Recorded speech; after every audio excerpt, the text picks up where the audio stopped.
Hello everyone, I hope আপনারা সবাই ভালো আছেন। It's already snowing. আজকে স্টাডি গ্যাপ নিয়ে কথা বলবো। আপনারা যারা স্টাডি গ্যাপ নিয়ে কনসার্ন, যদি আপনি মনে করে থাকেন যে স্টাডি গ্যাপের জন্য আপনি ভালো কোনো ইউনিভার্সিটিতে চান্স পাবেন না বা স্কলারশিপ পাবেন না, তাহলে এই ভিডিওটা আপনাদের জন্য। তো এই ভিডিওতে আমি আলোচনা করব যে স্টাডি গ্যাপ থাকলে আপনি কোন কোন কান্ট্রিতে অ্যাপ্লাই করতে পারবেন, অ্যান্ড স্টাডি গ্যাপ থাকলে আপনার আসলে কি করা উচিত। তাই ভিডিওটা শেষ পর্যন্ত দেখবেন, তাহলে আপনারা ক্লিয়ার হতে পারবেন যে আসলে স্টাডি গ্যাপ আদৌ কোনো সমস্যা ক্রিয়েট করে কি না, বা কাদের জন্য সমস্যা ক্রিয়েট করে।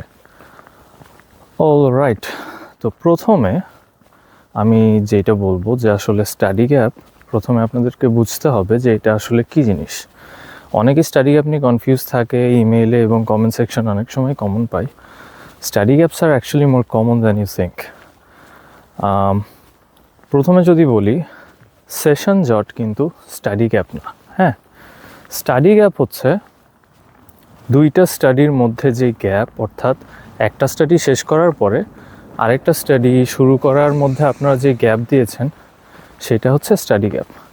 ধরেন আপনি ব্যাচেলর শেষ করছেন 2018-এ, আপনি এখন মাস্টার শুরু করতে চাচ্ছেন 2025-এ। এই যে 2018 থেকে যে 2025 পর্যন্ত যে গ্যাপটা, এটাই হচ্ছে স্টাডি গ্যাপ। কিন্তু আপনি সেশন জটের কারণে হয়তো বা ব্যাচেলর শেষ করার কথা 4 বছরে, আপনি শেষ করেছেন 5 বছরে। এটা কিন্তু স্টাডি গ্যাপ না। কাজে এটা কিন্তু খুব গুরুত্বপূর্ণ যে প্রথমে আপনাদেরকে বুঝতে হবে যে স্টাডি গ্যাপ বলতে আসলে কী বোঝায়। যেহেতু আপনারা এখন বুঝলেন যে স্টাডি গ্যাপ কোনটাকে বোঝায়, তাহলে এখন আসি যে আপনারা আসলে স্টাডি গ্যাপ থাকলে কোন কোন কান্ট্রিতে অ্যাপ্লাই করতে পারবেন। আচ্ছা, প্রথমত ব্যাচেলর স্টুডেন্টদেরকে নিয়ে বলি যে আপনি যদি ব্যাচেলরের স্টুডেন্ট হয়ে থাকেন, স্টাডি গ্যাপ সামটাইমস একটু কনসার্নিং হয় ব্যাচেলরের স্টুডেন্টদের নিয়ে, বাট মোস্ট অফ দ্য ইউনিভার্সিটিসেই আসলে অ্যাপ্লাই করা যায় বিভিন্ন কান্ট্রিতে। দেখা যায় অর্থাৎ ইউএসএ, আমেরিকাতে ব্যাচেলার নিয়ে খুব একটা মাথা ঘামায় না, যদিও আপনাকে অবশ্যই এক্সপ্লেন করতে হবে যে আপনার স্টাডি গ্যাপটা কেন হয়েছে, বাট স্টিল দেখা যায় ইউএসএ একটু ফ্লেক্সিবল থাকে, ইউরোপের ম্যাক্সিমাম কান্ট্রিগুলো একটু ফ্লেক্সিবল থাকে, but still long study gap হইলে আপনাকে সেখানে অবশ্যই এফোর্ট দিতে হবে। আর দেখা যায় যে ইউকে, অস্ট্রেলিয়া, এইসব দেশে, কানাডা, স্টাডি গ্যাপ ব্যাচেলার যদি আপনার থাকে, সেই ক্ষেত্রে সেটাকে ওরা একটু কনসার্নিং সিচুয়েশন হিসেবেই নেয়। দেখা যায় অনেক সময় এক্সপ্লেন করতে বলে যে স্টাডি গ্যাপ আপনার অ্যাকচুয়ালি কেমন। যদিও এক্সপ্লেন করতে না বললেও আপনার এক্সপ্লেন করতে হবে যে স্টাডি গ্যাপ আপনার কেন, সেটা নিয়ে পরবর্তীতে কথা বলবো। মাস্টার্স আর পিএইচডি স্টুডেন্টদের নিয়ে আসলে তেমন কিছু কি আর বলবো, কারণ হচ্ছে মাস্টার্স এবং পিএইচডিতে কিন্তু স্টাডি গ্যাপ খুবই কমন একটা জিনিস। হ্যাঁ, কারণ ব্যাচেলারের পরে মোস্ট অফ দ্য মানুষ দেখা যায় কোনো কারণে স্টাডি গ্যাপ নেয় বা জবে ঢুকে পড়ে, তাই মাস্টার্সে কিন্তু স্টাডি গ্যাপটা ম্যাটার করে না অ্যাকচুয়ালি, বা পিএইচডিতেও ম্যাটার করে না। তো সেই ক্ষেত্রে আমি বলবো যে আপনারা বিশ্বের অলমোস্ট সব কান্ট্রিতেই, যেখানে যেখানে হায়ার স্টাডির জন্য ডেস্টিনেশন পপুলার, প্রায় সব ইউনিভার্সিটিতে আপনারা অ্যাপ্লাই করতে পারবেন, কোনো সমস্যা হওয়ার কথা না। ফর এক্সাম্পল, আমি যদি ফিনল্যান্ডের কথাই বলি, ফিনল্যান্ডে ব্যাচেলার মাস্টার্সে কিন্তু স্টাডি গ্যাপ তেমন একটা ওরা মাথা ঘামায় না। আপনি যদি সঠিকভাবে অ্যাপ্লাই করেন তাহলে কিন্তু স্টাডি গ্যাপ নিয়েও ভিসা পাওয়া যায়, অফার লেটার পাওয়া যায়। প্রথমত দেখেন, আপনি ব্যাচেলারের অ্যাপ্লিক্যান্ট হন, আপনি মাস্টার্সের অ্যাপ্লিক্যান্ট হন, আপনার উদ্দেশ্য কিন্তু জেনুইন হতে হবে। আপনি যে আসলে স্টাডি গ্যাপ নিয়ে দেশের বাইরে পড়তে আসতে চাচ্ছেন, সেটার উদ্দেশ্য যদি সৎ হয়, আপনি অফার লেটার বলেন বা ভিসা আপনি পেয়ে যাবেন। বাট আপনি যদি আসলে উদ্দেশ্য সৎ না রাখেন, যে আপনি দেশের বাইরে পড়তে আসতে চাচ্ছেন, শুধুমাত্র কান্ট্রি চেঞ্জ করতে চাচ্ছেন না, তাহলে দেখা যাবে আপনি কিন্তু অফার লেটার বা ভিসা নাও পেতে পারেন।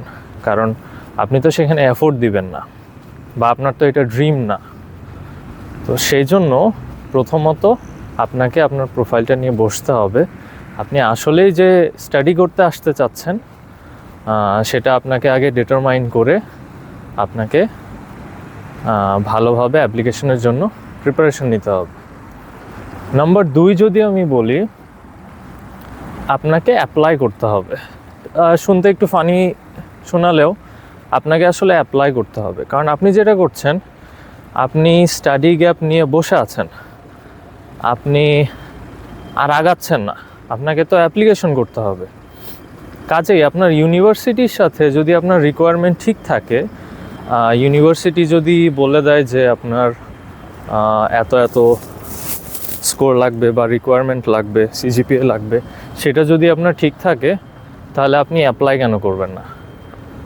সেই জন্য আপনাকে ডিফারেন্ট ইউনিভার্সিটি রিসার্চ করতে হবে, রিকোয়ারমেন্ট সম্পর্কে জানতে হবে, দেন অ্যাপ্লাই করে ফেলতে হবে। অলরাইট, তারপরে যদি আমি বলি, আপনাকে যেটা করতে হবে সেটা হচ্ছে, আপনি যদি কোনো জবে থাকেন, সেই জব এক্সপিরিয়েন্সটা আপনাকে দেখাতে হবে, কারণ জব এক্সপিরিয়েন্স দিয়ে আপনি স্টাডি গ্যাপটাকে কাভার করে ফেলতে পারবেন। নাম্বার 4 যদি আমি বলি, সেটা হচ্ছে আপনাদের স্টেটমেন্ট অফ পারপাস বা মোটিভেশন লেটার এবং সিভিতে খুব সুন্দর করে স্টাডি গ্যাপটাকে এক্সপ্লেইন করতে হবে। অর্থাৎ সিভিতে আপনারা আপনাদের অ্যাক্টিভিটিসগুলো খুব সুন্দর করে তুলে ধরবেন, আর স্টেটমেন্ট অফ পারপাস বা মোটিভেশন লেটারে আপনারা যেটা করবেন সেটা হচ্ছে খুব সুন্দর করে এক্সপ্লেইন করবেন যে স্টাডি গ্যাপটা আসলে আপনাদের কেন হয়েছে বা এর মধ্যে আপনারা কি করেছেন। এখন প্রশ্ন হতে পারে যে এর মধ্যে তো আমি কিছু করি নাই, তারপরও কি আমি আসলে অ্যাডমিশন পাবো, বা তখন আমার কি করা উচিত? হ্যাঁ, সেই ক্ষেত্রেও ওয়ে আছে। তো তখন আপনি যেটা করতে পারেন সেটা হচ্ছে, আপনি একটা ট্রাভেল হিস্ট্রি ক্রিয়েট করতে পারেন, অথবা আপনি একটা ছোটোখাটো স্টার্ট আপ বা বিজনেস স্টার্ট করতে পারেন, যেটা হচ্ছে আপনি এক্সপ্যান্ড করবেন, বা যেটার জন্য আপনার আরও নলেজ গ্যাদার করার প্রয়োজন, যার জন্য আপনি হয়তো দেশের বাইরে পড়তে আসতে চাচ্ছেন। এরকম করে আপনি এক্সপ্লেন করতে পারেন।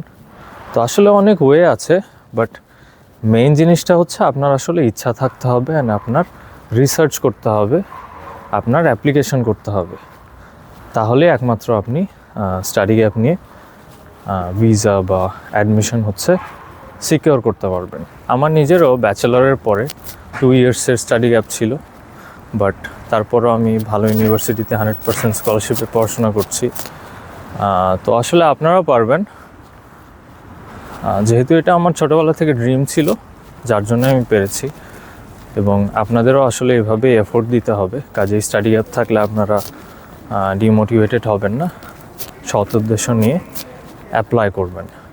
অলরাইট, তো ভিডিওটা এই পর্যন্তই।